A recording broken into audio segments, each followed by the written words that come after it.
지금부터요, 판례요. 판례 특강을 하도록 그렇게 하겠습니다. 지금 이제 5월달, 6월달 강의는요, 우리가 뭐를 하냐, 핵심 유학 강의를 하는 데죠. 그래서 핵심 유학 강의를 우리가 이제, 지금까지요, 전부 다 했으니까요. 지금 뭐라냐, 5월, 6월은 우리가 이제 항상 모든 강의를, 유학 강의를 듣는다고 해서 되는 문제가 아니고, 모든 것은 문제를 통해서 적용을 해야 돼요. 알겠죠? 그래서 문제를 통해서 적응하고, 문제를 통해서 문제점을 발견하고, 또 만약에 그 문제를 풀어가지고 어떻게 해야 되냐, 요약집과 같이 이렇게 연결해서 본단 말이죠. 그러니까 여러분들이 이제, 지금부터 이제 판례 강의를 쭉 할 건데요. 할 때는 항상 요약집을 가지고 오셔가지고, 요약집을 반드시 해당 부분을 읽어봐야 돼요. 문제를 풀고 나서 해당 부분요. 여기는 이제 먼저 민법 총칙이 이렇게 이제 문제가 되어 있어요. 한 70문제 정도가 되어 있어요. 민법 총칙이요. 70문제가 정도 되어 있는데, 이 문제의 대부분은 여기서 이제 어떻게 해서 판례를 선정을 했냐.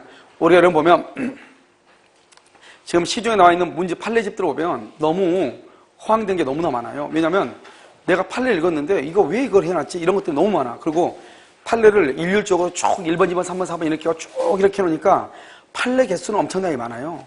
근데 그것을 우리가 임팩트 있게 이것을 암기를 해야 되잖아요. 그게 나열식으로 이렇게 돼 있으면 암기가 잘 안 돼요. 여러분들 유학집 보면 알겠지만 유학집은 이 지구상에서는 가장 완벽하게 돼 있죠, 민법이요.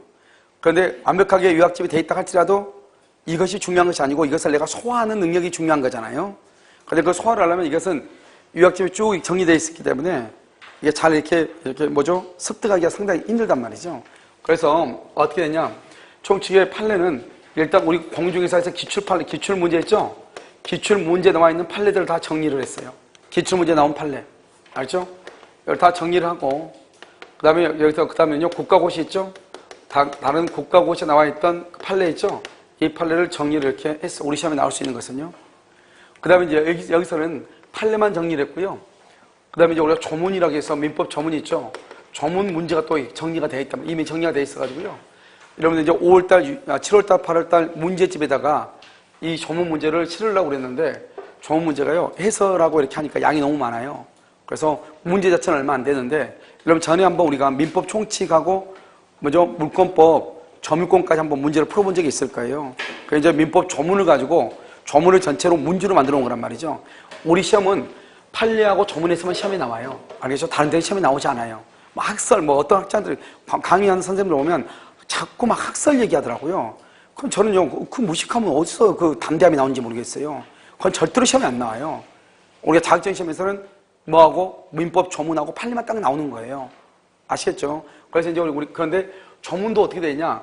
1조부터 103조부터 쭉 이렇게 순서로만 돼 있잖아요. 그렇기 때문에 읽으면 다 읽기는 읽혀지죠. 근데 이 조문에 어디가 중요한 말인지가 잘 이렇게 임팩트 있게 와닿지 않는단 말이죠. 이것도 역시 마찬가지로 문제로 만들어가지고 정리를 하면 끝이에요. 알겠죠? 그러니까 여기 지금 우리가 보는 것은 판례만 가지고 있기 때문에 조문이라는 것이 빠져있다 이 말이죠, 지금요. 아시겠죠? 이것은 나중에 다시요, 조문을 가지고 정리를 할 거예요. 그 다음에요, 이제 민법 총칙하고 그 다음에 두 번째 채권법을 하고 이렇게 돼 있는데, 문제의 구성이 어떻게 돼 있냐? 우리가 이제 여기 보면 여러분들 시험 보듯이 이렇게요, B4 사이즈가 이렇게 돼 있죠. 그래서 일단 문제가 돼 있고요. 그 다음에 문제에 대한 해설서가 이렇게 따로 나와 있어요. 그래서 여기 지금 가지고 있는 게 이게 문제잖아요. 이 문제가 민법 총칙하고 여기 지금 채권법에 문제가 나와 있어요. 그렇죠? 다음 주에 여러분 오시면은, 다음 주가 아니고 이 강의가 거의 끝날 때쯤 되면은 다시요, 물권법하고 특별법을 한꺼번에 또 드릴 거예요. 알겠죠? 물권법은 약 한 100문제 정도 돼요. 양이 많으니까요. 그렇죠? 그 다음에 여기 조그만 거 보면 이게 뭐라고 되어 있죠, 지금요? 해설서 지금 나와 있죠? 그러니까 여러분들이 공부하는 방법은 두 가지예요. 먼저 여기 문제 있죠? 대략 문제를 가지고 암기하는 것이 아주 좋단 말이죠. 그래서 똑같은 문제인데 이 문제에 대한 해설이 순서대로 그대로 돼 있어, 해설이. 돼 있으니까 어떻게 하면 된다? 이것만 가지고 어디 다닐 때 이것만 가지고 다니면 되죠. 중요한 거 다 해놨으니까요. 보시면 이걸 보면은 뭐하고 똑같냐? 문제를 푸는 거하고 똑같이 돼야 돼요. 그럼 문제를 보면은 해설이 생각나야 되고, 해설을 보면은 문제가 어떻게 나왔더라 이게 생각이 나야 돼요. 그 다음에 우리가 판례라고 하는 것은 지문이 길지만 가이지를 한단 말이죠. 중요한 말만요. 알겠죠? 가이지를 딱 해가지고 문제가 나오는 것이란 말이죠. 그렇기 때문에 이런 것들이 어떻게 되어 있는가. 그래서 여러분들이 보면 하나의 해설집인데, 문제 있죠, 문제? 이 문제를 좀 자세하게 적어 놓은 것이에요. 그래서 여러분들이 어느 것을 봐도 관계가 없어요. 그래서 이제 우리 공중에서 보면 판례가 전부 다 판례집이라고 해가지고 나열식으로 이렇게 돼 있다. 전부가 다요. 그래서 여기 이제 작년부터 여기 문제를 어떻게 하냐. 이렇게 판례를 문제의 형식으로 있어 오지산당으로 만들어서 지금 강의를 계속 하고 있거든요. 그래서 이것이 훨씬 더 여러분이 습득하는 게 좋고, 그러고 나서 이것이 민법, 민총 시험 끝나면 그 부분에 시험을 계속 보면서 모의 테스트 하면서 이렇게 하면 금방 암기가 될 거예요. 알겠죠? 그러고 나서 이제 조문 있죠, 조문. 조문을 또 이런 문제 보면 끝이에요. 알겠죠? 그러니까 막 우리 보면 이제 문제집이라든가 공지사 문제집 같은 거 보면 아주 옛날 문제들이 있어요. 2000년 이전의 문제집. 그런 문제들이 너무나 많아. 그러니까 지금 현재는 그런 트렌드의 문제가 안 나오거든요. 그런 형식으로 문제가 나오는 것이 아니고 상당히 응용돼서 나옴에도 불구하고, 그래서 옛날 문제들이 거의 대부분, 그러니까 선생님이 한 번 문제를 쓰면은 민법은 바뀌지 않기 때문에 옛날 문제들을 그대로 가지고 있는 거예요. 알겠죠? 그러니까 전혀 다른 문제들이 이렇게 대응 있는 것이 있는데, 지금 여기 나와 있는 판례라고 하는 것은 최근에 나왔던 기출문제 있잖아요. 그래서 12회부터 28회까지 기출문제 있죠? 기출문제 나온 것을 다 정리를 해놓은 것이에요. 무슨 지 알겠죠? 지금부터 한번 보도록 그렇게 하겠습니다. 자, 지금부터 보면요. 우리 이제 판례를 보면 1번은 먼저 이론을 잠깐 정리하도록 그렇게 하겠습니다. 이론을 정리를 하면은요. 자, 여기서 이제 이렇게 갑이 있고 여기 을이 있죠? 갑이라는 사람을 표의자라고 그래요. 그 다음에 을을 뭐라 한다? 상대방이라고 얘기하는 것이고, 갑이 청약을 하죠?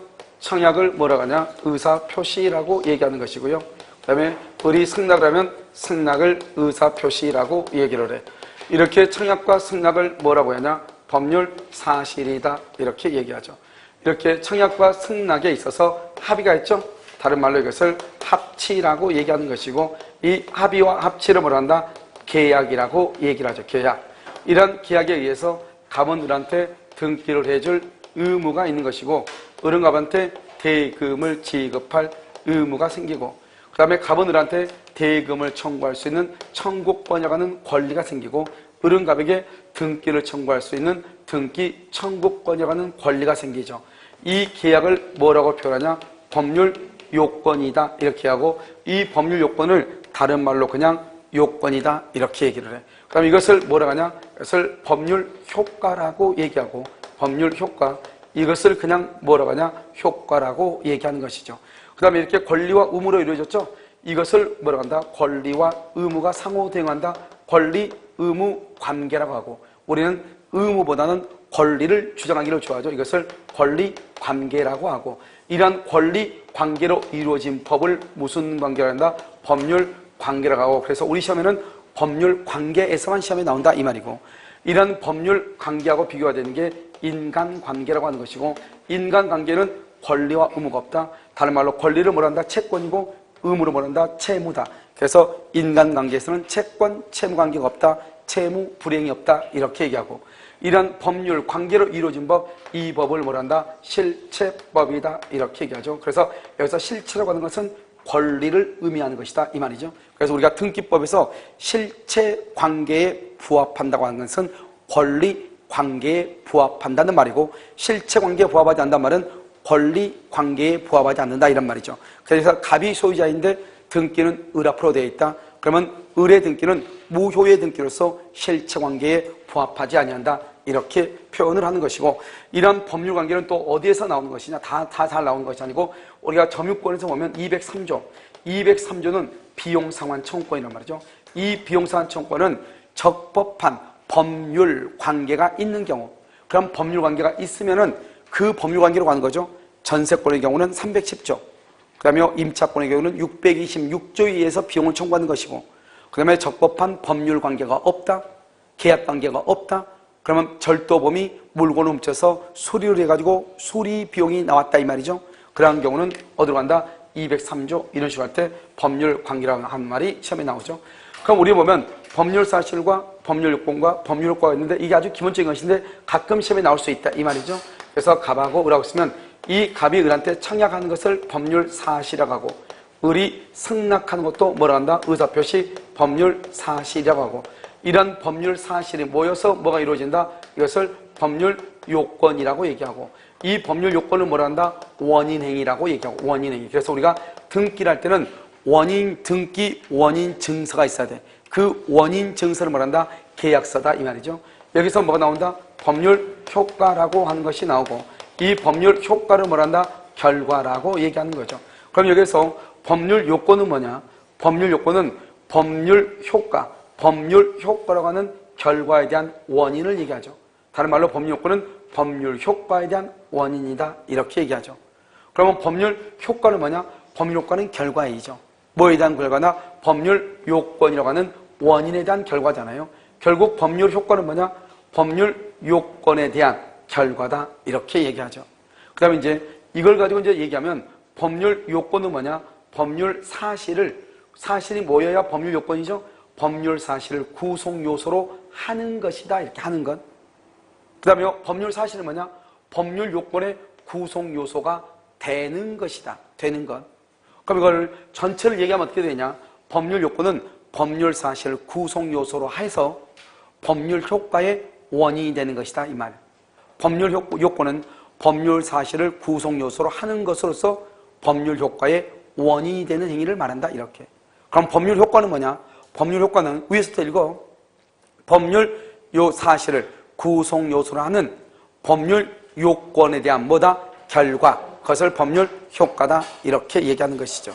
됐죠 지금? 그래서 이 모든 것을 한꺼번에 이야기하면 된다 이런 말이고, 가끔 이제 용어 정리로서 문제가 나올 수가 있다 이런 말이죠. 그 다음에 여기 법률 요건에는 뭐가 있다? 두 가지가 있죠. 하나는 뭐가 있다? 법률 행위라고 하는 것이 있고, 또 하나는 뭐가 있어? 법률의 규정이라고 하는 것이 있죠. 법률의 규정. 이 법률의 규정은 법정이죠. 법률의 규정은 뭐가 있냐면 부당이득이겠죠. 741조 부당이득. 그 다음에 불법행위가 있죠. 750조 불법행위. 그 다음에 뭐가 있다? 준법률행위 131조 준법률행위 이런 것들이 있죠. 그 다음에 또 뭐가 있다? 여기요 굳이 얘기한다면 사무관리 이런 것들이 있죠. 이런 것들은 이 법률의 규정이라고 하는 것은 뭐냐? 법률의 규정은 법률 효과가 어떻게 됐다? 법에 뭐가 돼 있어? 규정되어 있다 이 말이죠. 그래서 법률의 규정이라고 얘기하는 것이고, 이 법률의 규정이라는 것을 법률 요건으로서 원인행위다 이렇게 얘기하고, 이 법률 요건은 또 하나가 있죠. 하나는 법률행위다 이 말이죠. 이 법률행위는 뭐다? 반드시 뭐가 있어야 돼? 의사표시. 그래서 의사표시의 수와 방향에 따라서 의사표시가 한 개이다. 우리 이것을 단독행위라고 얘기하는 것이고, 의사표시가 두 개이다. 그것을 계약이라고 얘기하고, 두 개 이상이다. 그것을 합동행위다. 이렇게 얘기를 하죠. 여기서 이제 우리가 시험이 나오죠. 이 모든 것은 이런 말들은 다 그것은 비교를 가리킨단 말이죠. 그래서 단독행위하고 계약을 비교하는 것. 다음 중에서 단독행위가 아닌 것은, 다음 중에서 계약인 것은 항상 이런 식으로 문제가 나오죠. 여기서 보면 단독행위는 뭐다? 그러면 계약은 뭐다? 이 말이죠. 단독행위는 뭐냐? 유증이라고 하는 것이죠. 상대방 없는 단독행위, 유증. 그 다음에 계약 해제가 있죠. 계약 해제. 해제권이죠. 해제. 그 다음에 일방행위죠. 이것을 단독행위를 다른 말로 일방행위라고 그래. 그런데 유증과 비슷한 계약이 뭐냐? 증여가 있죠. 증여는 계약이죠. 유상, 무상, 편무, 낙성, 불요식 계약이다. 계약 해제는 단독이죠. 그런데 여기요, 해제 계약이요. 해제 계약. 다른 말로 하면 뭐다? 합의 해제죠. 합의 해제는 뭐다? 합의 해제는 이건 계약이다. 계약. 이걸 조심해야죠. 그 다음에 일방행위는 단독이죠. 그런데 뭐다? 일방예약. 일방예약은 재매매 예약은 언제나 계약일 수밖에 없다 이 말이죠. 그래서 여러분요, 단독행위하고 계약하고 비교하는 거 항상 여기서만 시험이 나오죠. 주택관리사 시험에 작년에 뭐가 나오냐? 계약인수라는 게 나왔지. 계약인수요. 그럼 당연히 채무인수라든가 계약인수 같은 경우는 인수받으려면 두 사람 간에 합의가 있어야 되잖아요. 그럼 이것은 계약일 수밖에 없죠. 채무인수. 알겠죠? 이런 것은요. 그래서 먼저 여러분요, 여기서 단독행위와 계약을 비교를 해야 된다. 자, 두 번째는요, 단독행위는 또 뭐가 있냐? 단독행위. 상대방이 있는 것이 있고 상대방이 없는 것이 있다. 그래서 시험에 뭐가 나오냐? 상대방 있는 단독행위가 아닌 것, 상대방 없는 단독행위가 아닌 것. 요즘 이것이 다른 국가고시에 많이 나오고 있다 이 말이죠. 상대방 없는 것은 유원하고, 그 다음에 유증하고, 그 다음에 재단법인, 설립행 재단법인 사람이 있어 없어? 없죠? 그 다음에 여기 뭐가 있다? 소유권의 포기, 그 다음에 점유권의 포기다. 그래서 소유권과 점유권의 포기, 이렇게 포기. 그래서 상대방 없는 것이다 이런 말이죠. 그런데요, 이것은 이제 우리가 상대방 없는 것, 그러면 이것을 암기를 해야 될 거 아니에요? 무슨 말 알겠죠? 그래서 유원, 유증, 재단법인 설명이 소유권, 점유권의 포기를 암기를 하고, 그 다음에 상대방이 있죠. 그러면 상대방이 있는 것은 뭐가 있어? 상대방이 있는 건 그것은 채무 면제하고 채권자가죠. 그 다음에 상계는 채무자가죠. 그 다음에 동의라고 하는 것이죠. 동의. 그 다음에 무건들에서 본인은 추인하고 상대방은 철회권을 행사를 하고, 나머지는요 해제하고 해지하고 취소하고 모두 해서 8가지죠. 이것을 암기를 해야죠. 시험에 나올 때 뭐라고 나온다? 다음 중에서 상대방 있는 단독행위가 아닌 것 1번, 2번, 3번, 4번, 5번 이렇게 나올 수 있다 이 말이죠. 무슨 말이겠죠? 그러니까 우리가요 어떤 것인가 하는 것을 알아야 되는 것이죠. 그것을 단독행위다. 그런데 단독행위하고 계약하고 합동행위를 뭐란다? 그것을 법률행위라고 하는 것이고, 법률행위는 반드시 뭐가 있어야 돼? 의사표시가 있어야 돼. 의사표시. 그래서 의사표시가 있어야 되는데 이 의사표시는 표의자가 의사표시는 뭐하죠? 원한다. 다른 말로 의욕한다. 뭐를 원한다, 의욕한다? 법률효과. 그럼 법률효과가 뭐죠? 대금하고 등기를 얘기하죠. 대금과 등기를 원한다, 의욕한다 이 말이죠. 그래서 뭐냐? 의사표시는 표의자가 원하는 대로 법률효과가 나온다 이 말이죠. 그러니까 법률행위는 의사표시 말로 하기 때문에 내가 원하는 대로 법률효과가 나오죠. 만약에 내 집을 내가 1억 원에 사라고 청약을 했어. 그럼 나는 돈을 받고 싶은 돈이 얼마다? 1억이다. 내가 원하는 것은 1억이다 이 말이죠. 그런데 이 법률의 규정은 모든 것이 법에 규정되어 있다 이 말이죠. 내가 원하는 대로가 아니고, 그러니까 표의자가 원하는 대로 나오는 것을 뭐란다? 그것을 법률행위, 의사표시라고 얘기한다 이 말이죠. 그럼 여기서 여러분요 먼저 알아야 할 것은 단독하고 계약하고를 두 개 먼저 비교해서 시험이 나온다. 상대방 있는 것과 상대방 없는 것이 시험이 나올 수 있다. 무슨 말인지 알겠죠? 이것을 먼저 아시고, 그 다음에 또 뭐가 되냐? 이 법률 요건은 원인행위는 이거 전부를 뭐란다? 이거 전부를 뭐라고 얘기해? 이것을 법률 요건이죠. 그럼 다음 주에서 법률 요건이 아닌 것은 나와. 법률 요건이 아닌 건. 왜냐? 법률 요건은 두 개밖에 없어. 등기 청구권하고 대금 청구권하고 두 개밖에 없단 말이죠. 알겠죠? 그러니까 법률 효과가 아닌 거 이렇게는 시험에 못 내. 그럼 4개를 내야 되니까. 그럼 뭐냐? 법률 요건이 아닌 것. 이렇게 시험 나서 법률 요건이 아닌 것. 시험에. 그럼 법률 요건이 아닌 것. 법률 요건은 뭐다? 단독, 계약, 부당이득, 불법행위. 언제나 시험은 뭐냐? 법률 요건이 아닌 것, 원인이 아닌 것. 뭘 찾아라? 결과를 찾아라. 그랬을 때 등기 청구권, 대금 청구권, 등기 소유권 이전 등기 청구권, 대금 지급 청구권, 이것을 결과라고 뭐죠? 효과라고 얘기하는 거죠. 무슨 말인지 알겠죠? 그래서 법률 요건이 아닌 것은 등기 청구권 아니면 대금 지급 청구권 둘 중에 하나를 찾으면 된다 이 말이죠. 알겠죠? 시험에 나왔을 때 얘기하는 거예요. 그 다음에 법률행위는 여러 가지 법률행위가 있어. 법률행위는요, 아직 우리가 이제 지금 안 배웠지만 이 법률행위를 보면 이 계약이 있잖아요. 이 계약을 뭐란다? 채권행위라고 그래요. 채권행위. 왜요? 계약을 하다 보니까 갑은 을한테, 을은 갑한테 권리를 취득한다 이 말이죠. 그 권리를 민법 총칙에서는 권리라고 하는데, 그 다음에 채권법에서는 채권이라고 하거든요. 그래서 채권행위고, 채권행위는 뭐다? 의무를 부담하죠. 그래서 의무 부담 행위다 이 말이죠. 그래서 갑이 을하고 매매계약을 체결하죠. 갑은 등기를 해줄 의무가 있고, 그 다음에 을이 그걸 샀죠. 을은 대금을 지급할 뭐가 있다? 의무가 있다. 그래서 의무를 부담하죠. 이 의무 부담은 누구든지 할 수 있다 이런 말이죠. 이 의무 부담하고 반대가 되는 게 뭐다? 이것을 처분행위라고 한다. 그래서 처분행위요. 처분행위는 뭐가 있다? 처분행위는 이것을 물권행위라고 얘기한다. 물권행위요. 그래서 물권에 관한 행위, 물권행위죠. 여러분 물권은 뭐가 있어요? 점유권, 소유권, 지상권, 지역권, 전세권, 유치권, 질권, 저당권. 이것은 물권이죠. 이 물권에 관한 행위를 처분행위라고 한단 말이죠.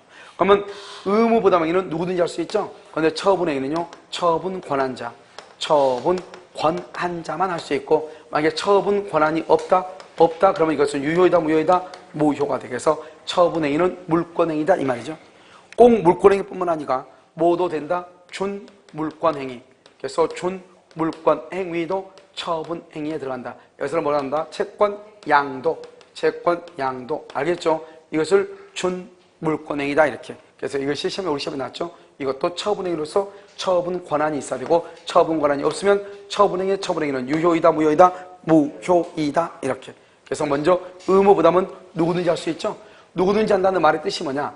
타인 소유물에 대해서도 매매계약이나 임대차 계약을 체결할 수가 있다 이 말이죠. 타인 소유물, 매매계약, 임대차 계약을 체결할 수가 있다 이런 말이고, 그 다음에 특히 의무부담은 누구든지 한다는 말은 뭐냐? 공유자, 갑하고 을하고 병하고 이 토지에 대한 공유자란 말이죠. 공유자 중에 한 사람이요. 1인이 여기 대해서 매매 계약을 체결할 수 있는가? 계약을 체결할 수 있다 이 말이죠. 원래 공유물은 갑과 을과 병이 세 사람이 공동으로 소유하는데 병이라는 사람이 토지 정보에 대해서 다른 사람과 계약할 수 있는가? 할 수 있다 이 말이죠. 그럼 어떻게 한다? 등기를 하면 다 해줘야 되냐? 그건 아니고 병의 지분만큼만 등기해주고 갑하고 을하고 지분은 등기한다 안 한다? 안 한다 이 말이죠. 그러니까 이게 무슨 말이다? 의무는 누구든지 부담할 수 있으니까 타인 소유물에 대해서도 매매 계약을 체결할 수 있지만 그러면 이 사람들은 어떻게 하죠? 다른 사람한테 이 병은요 갑하고 을하고 가가지고 자기 앞으로 지분을 가져와가지고 다시 그것을요 A한테 줘야 될 거 아니에요? 알겠죠? 그것을 주지 못했을 때 문제가 발생하긴 하지만 아무튼 의무 부담행위는 공유자 중에 한 사람도 공유물 전부에 대해서 매매 계약을 체결할 수 있다 없다? 있다. 그런데 등기를 전부 다 해줬어. 돼 안 돼? 안 된다. 처분 권한이 있는 사람만 처분을 해. 처분을 하면서 무효다. 내가 만약에 공유물에 대한 지분이 3분의 1밖에 안 되는데 내가 공유물 전부를 처분하는 계약을 했다. 계약 자체는 유효예요. 그런데 전부를 등기했다. 그러면 문제돼. 등기했을 때는 무조건 무효가 되는 것이 아니고 그 사람의 지분을 제외하고 나머지 부분이 뭐가 된다? 무효가 된다. 이런 말이죠. 알겠죠? 그 다음에 이제 우리가 이제 법률행위의 종류는 뭐 주된 권리, 정된 권리 이런 것도 있고 여러 가지가 있다. 이 정도만 이러면 아시면 돼요. 알겠죠? 자, 이제 법률 요건이죠. 이 법률 요건의 요건은 뭐냐면 여기서 이제 우리가 단독 우리가 그 법률 요건은 두 가지가 있다고 그랬죠? 하나는 뭐 법률의 규정, 또 하나는 법률 행위. 그런데 법률의 규정은 별도로 공부를 하지 않는 것이에요. 왜냐? 법 조문을 보면 되니까. 그래서 법률의 규정은 따로 설명하지 않고 뭐만 주로 설명한다? 법률 행위. 그래서 법률 요건은 다른 말로 뭐다? 법률 행위이다. 그런데 법률 행위는 반드시 뭐가 있어야 된다? 의사 표시, 말로 해야 된다. 그걸 법률 행위라고 얘기한단 말이죠. 이것을 뭐로 하는 것이다? 말로써 하는 것이야. 말로써. 알겠죠? 그래서 법률 행위다. 그런데 이 법률 행위는 먼저 뭐가 있냐? 성립 요건이라고 하는 것이 있어요. 법률 행위가 먼저 성립을 해야 돼요. 그러면 법률 행위가 성립하려면 이 법률 행위라면 뭐다? 다른 말로 하면 계약이죠. 이 계약을 뭐란다? 성립한다는 것은 체결한다 이 말이에요. 체결이요. 계약을 체결한다. 그러면 계약을 체결하려면 어떻게 한다? 일반적으로 계약을 체결하려면 뭐가 있어야 되냐? 당사자가 있어야 돼. 당사자가 누구다? 갑과 을이 있어야 된다 이 말이죠. 그 다음에 목적이 있어야 돼. 그럼 목적은 뭐다? 이 갑과 을이 계약을 체결한 목적이 뭐냐 이 말이죠. 갑은 뭐 때문이다? 대금. 을은 뭐 때문이다? 등기 때문이다. 그러니까요. 계약을 뭐란다? 계약을 법률행위라고 하죠. 그러니까 법률행위의 목적이라고 하는 것은 뭐냐? 대금과 등기를 얘기한다. 대금과 등기를 뭐라 한다? 법률효과. 다른 말로 뭐라 한다? 법률행위의 목적이다. 이렇게 하고 그래서 대금하고 등기를 얘기하는 것이고 그 다음에 여기 의사표시. 그럼 의사표시는 뭐가 있어야 돼? 청약하고 그 다음에 뭐가 있어야 돼? 승낙이 있어야 되죠. 그것은 일반적으로 그런 것이고 특별하게 뭐가 있어? 특별하게는 뭐가 있어? 특별하게는 뭐가 있어요? 먼저 대리권이 존재해야지. 특별하게는요. 혼인의 경우는 뭐예요?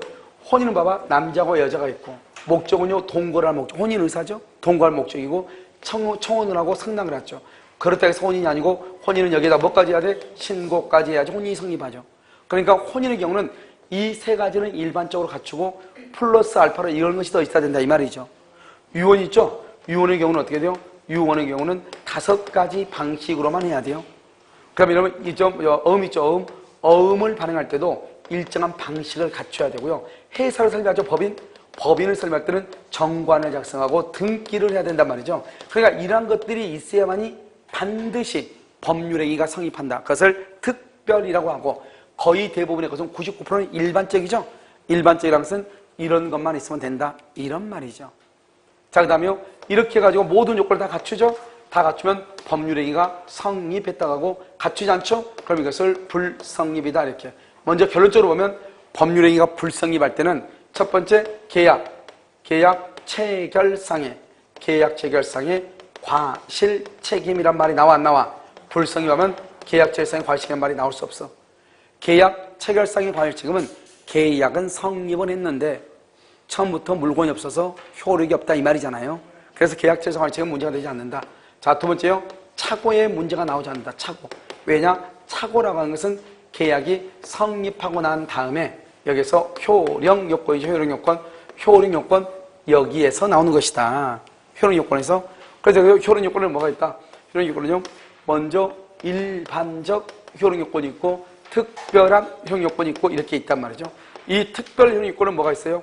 먼저 대리권이 존재할 것, 토지거래 허가가 있을 것, 조건하고 기한이 도래할 것, 조건하고 기한. 그런데 우리 시험이 아니고 다른 시험에 뭐가 나오냐? 법정 대리인의 동의란 말이 있나? 법정 대리인. 법정 대리인의 동의. 이것도 특별 효력 요건이다 이 말이죠. 왜요? 일반적으로는 뭐가 있죠? 일반적으로는 먼저 당사자가 있죠. 이 당사자는 뭐가 있다? 권리 능력이 있어야 되죠. 그럼 권리 능력은 뭐예요? 살아있는 사람은 다 가지고 있는 것. 그건 권리 능력이요. 법률효과의 귀속 주체. 그러니까 여러분들은요, 살아계시죠? 여러분들은 권리 능력이 있는 것이에요. 너는 이렇게 아무것도 못하고 찌질하니? 그때 한마디 해줘야겠죠? 내가 어떤 사람인데. 뭐가 있는 사람이다? 권리 능력이 있는 사람이다. 이 말이죠. 그 다음에 또 뭐가 있어야 돼? 의사 능력. 그럼 의사 능력은 의대를 가야 되냐? 그건 아니고, 의사 능력이라는 것은 내가 지금 무슨 말을 하는지를 알아야 돼. 내가 지금 무슨 말을 하는지. 술이 많지 않은 사람은 내가 지금 무슨 말을 하는지 안다 모른다? 모른다. 그래서 의사 능력이 있느냐 없느냐? 없으면 뭐가 된다? 무효 이렇게요. 그 다음에 의사 능력이 있죠? 여기서 행위 능력이요. 그래서 행위 능력이 있어야 되냐 없어야 되냐? 자, 있죠? 있으면 이것을 뭐란다? 유효라고 하고 없으면 뭐한다? 취소할 수 있다. 취소 이렇게요. 이렇게 행위 능력이 없는 사람을 뭐란다? 그것을 제한 능력자다. 이렇게. 그래서 제한 능력자는 뭐가 있다? 미성년자는 만 19세 미만이죠. 그 다음에 피성년 후견인, 그 다음에 피한정 후견인. 이것을 우리는 뭐란다? 제한 능력자라고 하고, 이런 제한 능력자 법령이 할 수 있다. 취소할 수 있다. 이런 말이죠. 그래서 우리가 이제 무효하고 취소하고 이렇게 달라지는 것을 보는 것이고. 그래서 여기서 보면 법정 대리인의 동의라고 하는 말의 뜻은 뭐냐? 미성년자가 계약을 할 때는 취소할 수 있단 말이죠. 그러니까 취소를 할 수 있다고 하는 것은 불안정하다 이 말이잖아요. 그럼 취소를 못하게 하려면 어떻게 해야 돼요? 미성년자가 법정 대리인의 동의를 받아서 계약하면 취소를 못한다 이 말이죠. 그런데 여기서 법정 대리인의 동의를 얻으면 취소를 못한다? 그럼 확실하게 법률 효과가 발생한다 안 한다? 법률행위 효과가 발생한다 이 말이죠. 그래서 법정 대리인의 동의도 특별 효력 요건이다 이렇게 됐죠 지금. 그럼 여기서 이제 뭐가 있냐? 당사자가 있어요. 목적이요. 이 목적이 당사자 목적이죠. 이 목적은 뭐냐면 먼저 확정이 돼야 돼요. 확정이 되고 그다음에 그 목적은 가능성이 있어야 되고 확정되고 가능해도 그것이 법에 적법해야 돼. 이 부분은 안 돼요. 아무리 법에 적법하다 할지라도 사회적으로 뭐가 있어? 타당성이 있어요. 타당성이 있어야 돼. 이런 봐봐요. 누군가가 첩을 둔다 이 말이죠. 첩을 둘 수 있어 없어? 있죠. 첩을 못 둬? 첩은 법에 위배되잖아요. 우리 법조문에 첩을 두면 위법하다 이런 법조문이 없어. 법조문이 없으니까 첩을 둬도 적법인 것이에요. 어떤 사람들은요 여기까지만 공부하죠. 여기는 공부 안 해. 왜요? 첩이 적법한데 근데 우리나라는 일부 일처제잖아요. 첩을 뒀다는 것은 일부 이처제라는 말이 맞잖아요. 그러니까 법에는 일부 일처제라는 말이 없어. 법에는 없으니까 한 남자가 여러 명, 한 여자가 여러 명 관계없어요. 법이 위배되지 않아요. 이러면 여자들 중에서 남자들 3명씩 거리는 사람이 있잖아요. 법에 위배되지 않는다고. 그런데 그것이 사회적으로 타당하다, 타당하지 않다. 타당하지 않다 이 말이죠. 법에는 위배되지 않지만 사회적으로 타당하지 않다. 작년에 나온 문제잖아요. 법에 위반되지 않으면 사회적으로 타당성이 없더라도 무효가 아니다. OX, X 사회적으로 타당성이 없으면 무효가 된다. 그래서 전부 중에서 하나라도 없으면 뭐가 된다? 무효가 된다. 그럼 여기요 의사표시라고 하는 의사표시요. 이 의사표시는 일치하고 하자가 없어야 돼. 107조에서부터 108조 통제의 표시, 109조 차고, 110조 사기강박이다 이 말이죠. 110조 사기강박. 그럼 봐. 우리가 이것을 내가 이렇게 쓴 이유는 여기 왜 지금 판례 강의할 때 이걸 쓰느냐. 이걸 쓴 이유는 뭐냐면 이 전체적으로 효능 요건을 잘 보라 이 말이죠. 자, 한번 볼까요 여기요. 제한 능력자가 취소를 하죠. 제한 능력자가 취소하면 제한 능력자는 선의 악의를 불문하고 현존 이익만 반환을 해. 현존 이익이라는 것은 학자금으로 썼거나 학비로 다른 사람한테 돈 빌려주거나 계약해가지고 받은 돈을 가지고 저축을 해놨거나 또는요, 예를 들어서 뭐 보증금으로 줬거나 이런 것들 있죠? 생활비라든가 이런 것을 현존 이익이라고 그래. 그러니까 제한계약자는 선이고 악이고 떠나가지고 취소가 되면은 현존 이익만 반환한다 이 말이죠. 그런데 의사무능력자의 법률행위가 무효가 되죠? 의사무능력자. 이 의사무능력자 법률행위가 무효도 제한능력자하고 동일하게 선이 악의를 불문하고 뭐만 반환한다? 현존 이익만 반환한다. 이렇게 돼 있단 말이죠. 알겠죠? 여기 보면 107조하고 108조는요. 일단 뭐가 된다? 무효가 되고요. 109조하고 110조는 뭐가 된다? 취소할 수 있다 이 말이고 특히 109조를 뭐란다? 착오라고 하죠. 착오. 그러니까 여러분 착오라고 하는 말은 언제 나오냐? 법률행위가 뭐하고 난 다음에 성립한 다음에 나오는 말이다. 그러니까 여기 봐봐. 불성립이죠. 불성립. 불성립하면 착오라고 하는 말이 나온다 안 나온다? 안 나온다. 아주 중요해. 알겠죠? 불성립하면 착오의 문제는 논할 수 있다 없다? 없다. 이렇게 첫 번째. 자, 두 번째는 아무리 적법해도 사회적으로 타당성이 없으면 효력이 있다 없다? 없다 이 말이고 그 다음에 토지거래 허가죠. 토지거래 허가. 이 토지거래 허가 구역 내 토지에 대해서 착오나 사기나 강박을 이유로 계약을 했다 이 말이죠. 토지거래 허가 구역 토지에 대해서 뭐죠? 사기나 강박을 당해서 그러면 사기나 강박을 이유로 취소를 해. 취소하게 되면 처음부터 무효가 돼. 알겠죠? 그래서 토지거래 허가를 받을 필요가 있다 없다? 협력할 필요가 있다 없다? 없다. 이런 식으로. 그래서 그럼요 여기에 남아있는 걸 가지고 이것저것으로 다 응용이 가능하다 이 말이죠. 알겠죠? 그럼 우리는 시험부터 우리는 시험 범위가 어디서부터냐? 목적의 확정성부터 시험 범위다. 여기서부터. 그래서 확정, 가능, 적법, 사회적 타당성 여기서부터가 우리의 시험 범위예요. 무슨 말인지 알겠죠? 그래서 지금부터 여러분요 어디를 보는 것이냐? 여기서 성립 요건이 아니고 무슨 요건? 효령 요건. 효령 요건 중에서 당사자와 그 다음에 목적과 의사 표시라고 하는 것이 있는데 우리는 어디서부터 본다? 우선 목적, 확정성, 가능성, 적법성, 사회적 타당성 여기에 대해서 우리가 본다 이 말이죠. 자 그럼 여기 보면 일단 이거 계약이죠. 계약은 의사 표시가 몇 개예요? 2개죠. 2개니까 계약을 말한다. 법률의 규정이다. 법률행위다. 법률행위이다. 그래서 법률행위 이걸 잠깐 지우면 계약은 뭐다? 법률행위다 이 말이죠. 계약은 법률행위이다. 이렇게 법률행위.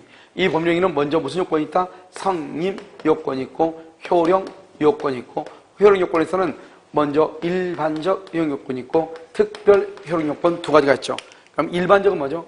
일반적은 먼저 당사자하고 그다음 뭐다? 목적하고 그다음 뭐다? 의사표시 이렇게 세 가지로 나눠져 있잖아요. 당사자, 목적, 의사표시 이건 뭐죠? 효력이죠. 효력. 그럼 지금부터 우리가 어디서부터 시험범위냐? 목적부터 시험범위라고. 이 당사자의 목적, 이 목적 있죠? 목적은 먼저 확정이 돼야 돼. 확정. 언제까지 확정이 돼야 되냐? 이것은 이행기까지 확정이 되면 돼. 그 다음에 목적의 가능성. 이 가능성은 우리 민법 총칙에서 가능성 이렇게는 시험에 안 나왔어. 그런데 잘 안 나오는데 어떻게 나오냐? 우리 민법 총칙에서는 이 가능성이라는 것을 바로 시험에 나오는 것이 아니고 요소에 다 나와. 그 다음에 원시적 불능과 후발적 불능, 그 다음에 계약 설상 관리 책임, 위헌부당 이런 데서 다 나온단 말이죠. 알겠죠? 그래서 우리가 이제 가능성은 어떻게 보는 것이냐? 사회 통념. 그러면 사회 통념이라고 하는 것은 뭐냐? 누구나가 그렇다고 생각하는 것이죠. 사회 통념에 따라서 어떻게 구별한다? 가능과 불능으로 구별하고 불능보다 불능은 법률이 뭐한 당시? 성립 당시를 기준으로 성립할 당시를 기준으로 이것을 뭐란다? 원시적 불능하고 여기 후발적 불능 이렇게 나눈다 이 말이죠. 알겠죠? 그럼 여러분들 다 배웠죠? 원시적 불능이라는 것은 뭐다? 이미 뭐가 됐다? 멸실 이미 뭐가 됐다? 수용 이런 말이 있으면 원시적 불능이고 원시적 불능일 때는 무슨 이익을 배상한다? 신뢰 이익을 배상하고 후발적 불능은요? 후발적은 계약 체결 후 후발적이란 말이죠. 이런 경우는 무슨 이익이다? 이익을 배상한다. 그래서 이 이행이익이란 말이 어디에서 중요하냐? 첫 번째 계약의 해제. 우리가 계약을 해제한다고 하는 것은 후발적 사유죠. 채무 불이행을 원인으로 해제하는 거란 말이죠. 후발적 사유. 그러니까 후발적이니까 계약 해제로 인한 손해배상은 무슨 이익이 원칙이다? 이행이익이 원칙이다. 이런 말이 한번 나오고 그 다음에 또 어디에서 이행이란 말이 나오냐? 계약 체결상의 과실책임에서 나와. 계약 체결상의 과실책임에서는 뭐가 된다? 원칙적으로는 뭐다? 신뢰 이익이지만, 알겠죠? 이행이익을 얼마 못한다? 넘지 못한다. 이게 한번 나와. 그 다음에 세 번째는 어디서 나오냐? 담보 책임에서 나와요. 570조 전부 타인의 권리와 572조 일부 타인의 권리에서 손해배상은 무슨 이익배상이다? 이행이익 배상이다. 그래서 전부 타인의 권리와 일부 타인의 권리에서도 이행이익이라고 하는 말이 나온다. 이 말이죠. 알겠죠? 그럼 여기 후발적을 먼저 보면 후발적은 원칙적으로 유효. 아주 이게 중요해. 계약서 계약 체결 후에 목적물이 멸실돼도 일단은 유효가 된다. 계약을 체결했으니까 유효인데 그 멸실 부분이 누구의 잘못이냐? 채무자를 누구라고 한다? 매도인 또는요 임대인을 채무자라고 그래. 매도인 또는 임대인을 채무자라고 그래. 알겠죠? 그래서 채무자의 잘못이 있다. 잘못으로 건물이 멸실됐다 이 말이고, 여기는요 채권자죠. 채권자의 잘못으로 건물이 뭐가 됐다? 멸실이 됐다. 여기는 뭐죠? 쌍방이죠. 쌍방의 잘못 있어 없어? 없이 건물이 멸실이 됐다 이런 말이죠. 알겠죠? 이것을 우리는 뭐라고 얘기한다? 채무불이행이다. 이렇게 채무불이행이다 이렇게 얘기하고, 너무너무 중요해. 채무불이행. 그래서 채무불이행은 항상 계약을 체결하고 난 후에 제3자의 잘못이 있을 때, 채무자가 잘못했을 때, 다른 말로 매도인이 잘못했을 때죠. 이 두 가지를 뭐란다? 위험 부담의 문제이다. 그래서 위험 부담은 채무불이행이라는 말이 나올 수가 있어 없어? 없죠. 채무불이행은 후발적으로 채무자가 잘못해야 되는데, 위험 부담은 채권자가 잘못하거나 쌍방이 잘못이 없네? 그러면 채무자도 잘못이 없다 이 말이죠. 그러면 어디서는 채무불이행의 문제이다 아니다? 아니죠. 그 다음에 쌍방이 잘못이 없죠. 이럴 때는 또 뭐가 나온다? 대상 청구권이라고 하는 것도 나오고, 채무불이행이 있으면 계약을 해제하고, 그 다음에 뭘 한다? 원상 회복을 청구하고, 원상 복구죠. 그 다음에 별도로 손해가 있으면 손해배상도 청구한다. 이만큼이요 후발적 불능과 관계가 있는 것, 채무불이행, 그 다음에 계약 해제, 원상 회복, 손해배상, 위험 부담, 대상 청구권, 이런 것은 후발적 사유와 관계가 되는 것이다. 그러면 원시적 사유와 관계가 있는 것은 뭐냐? 이 원시적은 이것이 객관적으로 여기서요 전부가 무효이냐 일부가 무효이냐 이렇게 나누어지는 거죠. 전부가 무효이다. 그러면 무효. 전부가 무효면 처음부터 이렇게 하고 체결했잖아요. 그러면 535조 계약 체결상에 무슨 책임이다? 과실 책임이다 이 말이죠. 그래서 계약 체결상의 과실, 계약을 체결하는 과정에서 잘못이 있는 사람은 책임을 져라 이 말이죠. 이때 책임은 신뢰이익이다, 이행이익이다. 무슨 이익이다? 무슨 이익? 신뢰이익이죠. 왜? 무슨 이익? 뭐니까 여기? 원시적이니까. 원시적은 무슨 이익이다? 신뢰이익이다. 그 다음에 원칙적으로 원시적은 무효이죠. 그래서 시험에 뭐라 나오냐? 세 가지로 나온다. 다음 중에서 무효인 것을 고르시오. 무효. 그러면 뭐다? 이미 멸실, 이미 수용 이 말이죠. 다음 중에서 계약 체결상의 과실 책임을 찾으시오. 이미 멸실, 이미 수용 이 말이죠. 다음 중에서 원시적 불능을 찾으시오. 이미 멸실, 이미 수용 이것만 찾으면 된다. 이미. 알겠죠? 자, 그 다음에 일부죠. 일부는 수량을 지정한 매매. 그러면 수량을 지정한 매매란 말이죠. 수량을 지정해서 매매했는데 일부가 무효다 이 말이죠. 이랬을 때는 계약 체결상의 과실 책임은 절대로 안 돼. 왜냐? 계약 체결상의 과실 책임은 전부가 불능일 때 얘기하는 것이고, 여기는 일부죠. 일부. 그러니까 계약 체결상의 과실 책임에 문제가 발생한다 안 한다? 안 한다 이 말이고, 이 수량을 지정한 매매인데 수량이 부족하다? 574조 담보 책임을 진다. 574조가 뭐죠? 수량 부족의 담보 책임이죠? 그러면 원래 담보 책임은 유효이다 무효이다? 이것은 유효이죠. 유효. 왜요? 유효가 돼야지 대금 감액을 청구하죠. 대금을 깎아달라고. 알죠? 계약이 무효인데 당신하고 나하고 계약은 무효인데요? 이렇게 얘기하죠. 그러니까 그러세요. 그러면 매매 대금이라도 좀 깎아줄래요? 말이 돼? 안 돼? 안 되잖아. 무효는 언제부터 무효니까? 처음부터 효력이 없으니까 이렇게. 그래서 유효이고 대금 감액 이런 말이 있다. 알겠죠? 이것을 원시적이다, 후발적이다 이렇게 얘기하는데, 여기서 이제 중요한 것은 뭐냐면 시험에 가장 잘 나온 게 여기 원시적, 객관적 전부 일부가 불능이다. 수량을 지정한 매매여서 이 말이죠. 이 수량을 지정한 매매는 계약 체결상의 과실 책임은 될 수가 없다. 왜? 계약 체결상의 과실 책임은 원시적, 객관적 전부가 불능이 돼야 되기 때문이다. 이런 말이죠. 아시겠죠? 자, 그 다음에 수량을 지정한 매매다. 그러면 수량 부족이죠? 수량 부족. 그러면 574조 수량 부족의 담보 책임이고, 수량 부족의 담보 책임은 뭐가 된다? 원칙은 유효하게 되죠. 유효. 알죠? 유효하다. 그래서 이것을 여러분들요, 목적의 가능성에서 정확하게 암기하고 있어야 돼. 특히 여러분요, 채무 불이행이라는 것은 후발적으로 채무자가 잘못해야 된다. 무슨 이익을 배상한다? 이행이익이다. 판례가 계약을 해지할 때는 판례가 뭐도 청구할 수 있다? 신뢰 이익도 청구할 수 있다. 하지만 뭐를 넘지 못한다? 이행이익을 넘지 못한다. 이렇게 얘기를 했죠. 무슨 말인지 알겠죠? 여기까지를 뭐란다? 가능성이라고 하고요. 자, 지금부터 이제 우리가 이제 판례에 나온 거죠? 이걸 우리가 뭐란다? 적법성이다. 이렇게 적법하다. 그럼 우리가 적법하다는 것은 위법하지 않은 걸 적법하다고 하죠? 그래서 우리가 적법성, 여기서부터 이제 우리가 공부를 하는데요. 여기 적법성은 판례를 풀어야 되기 때문에요. 잠깐 쉬었다가요. 이러면 다시 하도록 그렇게 하겠습니다.